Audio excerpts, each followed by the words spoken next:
The Baltic states and other allied countries are strengthening the defense of NATO's eastern flank. But this is not enough, says Latvian Defense Minister Andris Spruds. Also, Vilnius plans to implement a multi-level air defense system. We see that there are also the necessity to upgrade air policing to air defense mission, that it's not just about dealing with Russian jet fighters, but also, as we see, with such objects as armed drones. Due to the war unleashed by the Kremlin against Ukraine, the airspace of NATO member states is under threat. On September 7th, a Russian drone crashed in Latvia, writes Delphi news agency. However, at that time, the state's armed forces were only monitoring the situation, and they did not make a decision to shoot down the drone.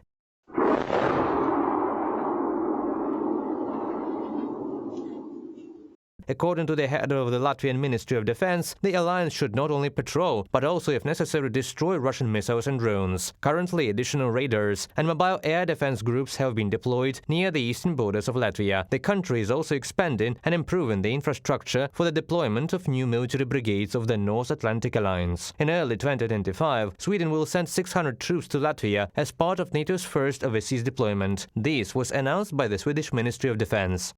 Well, this is a historic occasion because this is going to be the first FLF contribution that Sweden is doing to the alliance. We joined the alliance with the ambition to be a security provider within the alliance, and by doing FLF in Latvia, together also with contributing to NATO's standing naval forces and also the air policing, means that Sweden is safer and NATO is stronger by our membership.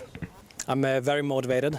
Me and my soldiers are very motivated as well, and we're looking forward to this, especially since it's the first official NATO deployment for Sweden, as of us being in a proper alliance with them. And it feels like an honor to be a part of the first. Currently, about 800 German soldiers serve in Lithuania as part of a NATO battle group. By the end of 2027, their number will increase to 5,000. The largest military base in the country is already being built at the Rudnikai training ground. The situation has gone from being a hypothetical threat to a very real one. I think everyone understands this already. The increasing military contingent of allies here on NATO's eastern border, the constantly arriving new military units and the increasing military infrastructure indicate that the alliance takes these threats quite seriously.